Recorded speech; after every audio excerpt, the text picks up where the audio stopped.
So yun, andito na nga po tayo sa Dragon Castle, mga katropa pits, mga kalalabs ko. Tingnan nyo naman po yung building, ay yung stone niya, rocks niya, Ang taas! Ang ganda. So tara, pasukin po natin para makita natin yung tunay na ganda sa loob.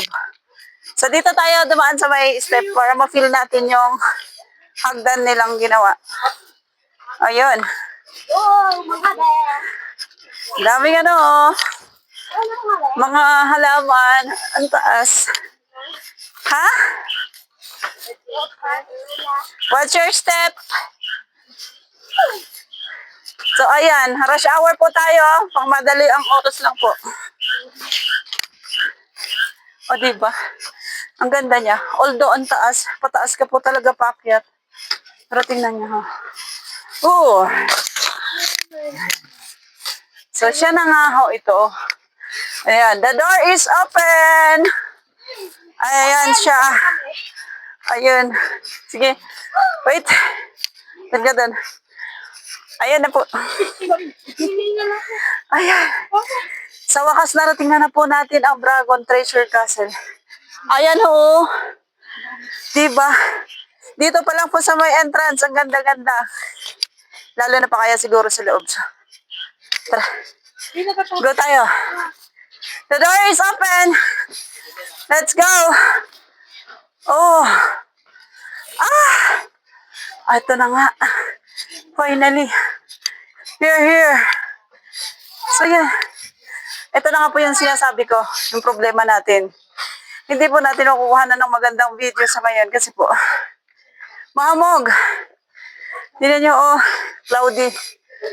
So,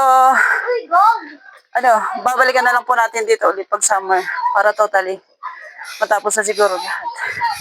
So, dito tayo, tingnan natin dito. Hoy!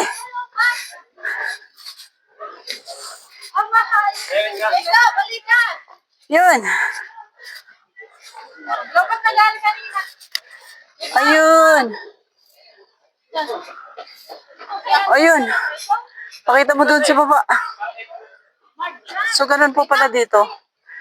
Maganda nga po pala pagka may drone. Pagkakuha ng drone. So, yun. Dito ulit tayo. Dito, tanaw na po dyan sa baba. Yung pinanggalingan natin. Yan po yung highway. Kalsada. Yan po tayo bumaba kanina. So, yun. Ganda. Oh. So, ito po pala yung sinasabi nila. Na Dragon Treasure Castle. Ayan. Ay, nakakalula. Kakalula sa baba. Diyos ko. Huwag naman. Pag dito tayo, dito nagpark kanina sa baba yung sasakyan. Pero, hindi ko kaya tingnan. Ay na! Nalulula ho talaga ako. Diba? So, ayan. Huwag lang ho kayo magkakamaling dumikit sa ganito. Dapat pala may din sila dito. Kasi, hindi naman natin sure yung mga batang medyo may kalikutan. So, dito. Ayan.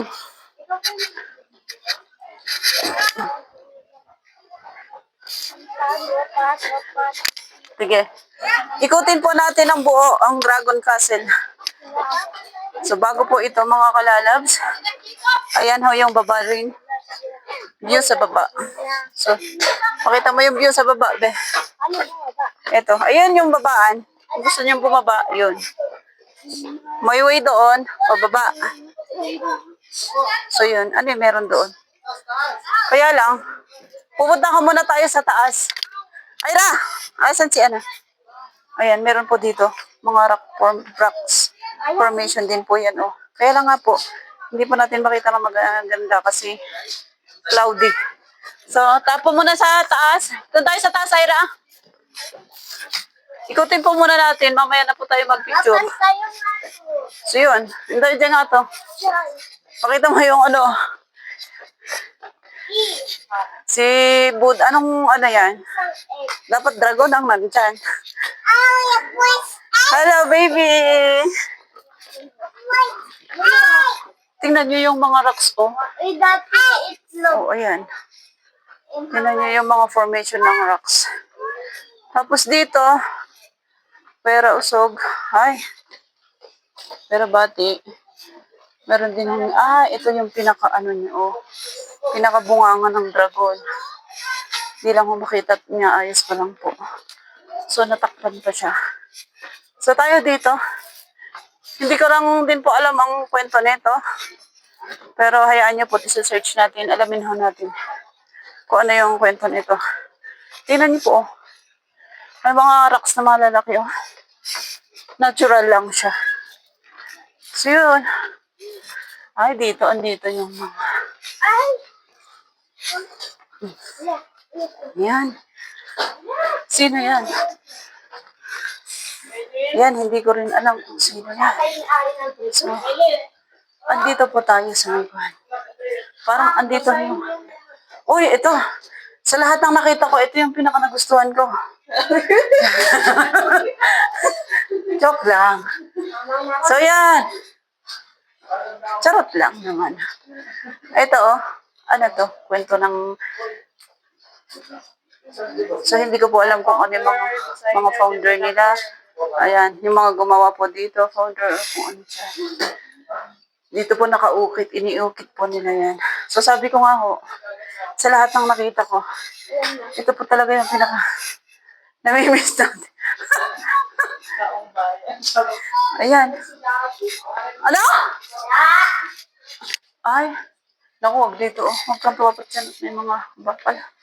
So, dito, ayan, may mga pailaw na dito. Ito, under renovation pa to, kaya may mga bakal pa riyan. Hindi pa po kasi, ito nga po yung sinasabi nilang hindi pa fully na natapos. Under construction pa lang po ito. Pero inopen na po nila, kaya tingnan na ho natin. So, wala na hong daan dito. Balik tayo dyan para makabila. Punta tayo sa kabila.